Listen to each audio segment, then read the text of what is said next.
prices more accurately. Prices can now be classed in weighted averages, telling buyers that animals in a certain weight range averaged so many pounds and brought a certain price per pound per hundredweight. 12 states are now using the new weighted average figures. The value of farm real estate is falling to about half its 1981 level. The Ag Department says the average price on January 1st of this year was $685 an acre. However, by the end of this year, the trend is expected to be as much as 2% higher. The Ag Department is licensing new pesticides that are designed to be cheaper and reduce the risk of groundwater contamination. The pesticides were developed by the USDA, and they're the first to be starch-coated. That means they'll stick to the leaves of plants. The starch coating means farmers can save money by reducing the number of applications needed, and the starch should reduce chemical runoff and the risk of contaminating the groundwater. Well, farmers are also getting good news from Mother Nature. After a rough start, the weather now is nearly ideal for crops. Since the Soybean Expo kicks off this weekend in Houston, this morning we're going to profile one soybean producer.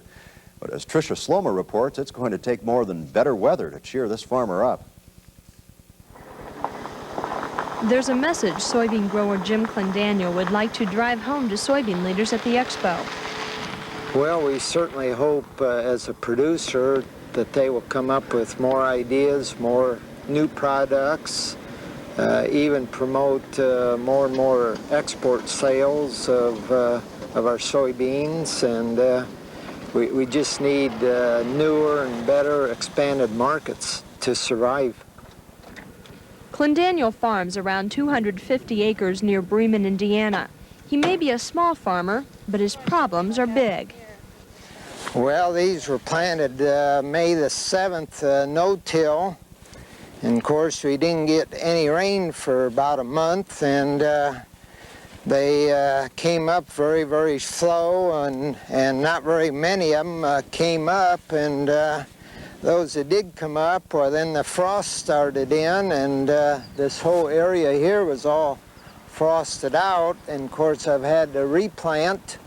And now we're coming into another little strip that the frost even got the replant beans.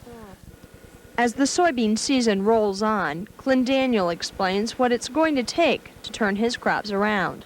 We're going to have some very, very ideal weather. And ideal weather means warm weather, along with continuous rains every week to push this crop along.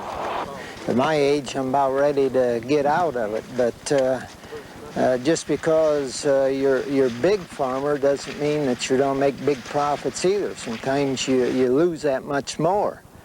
But all farmers, I work with a lot of them, and I've never seen such poor attitudes or negative attitudes, and because corn and soybeans are below cost of production, and we just can't survive. It's a game of survival. From Bremen, Indiana, this is Tricia Slomer reporting for Ag Day. U.S. Ag Secretary Edward Madigan and his counterpart with the European community, Ray McSherry, will meet next week. The topic will be the General Agreement on Tariffs and Trade and the U.S.-EC oilseed dispute. Both are part of the tricky international trade talks underway. There is optimism that the talks can be finished soon.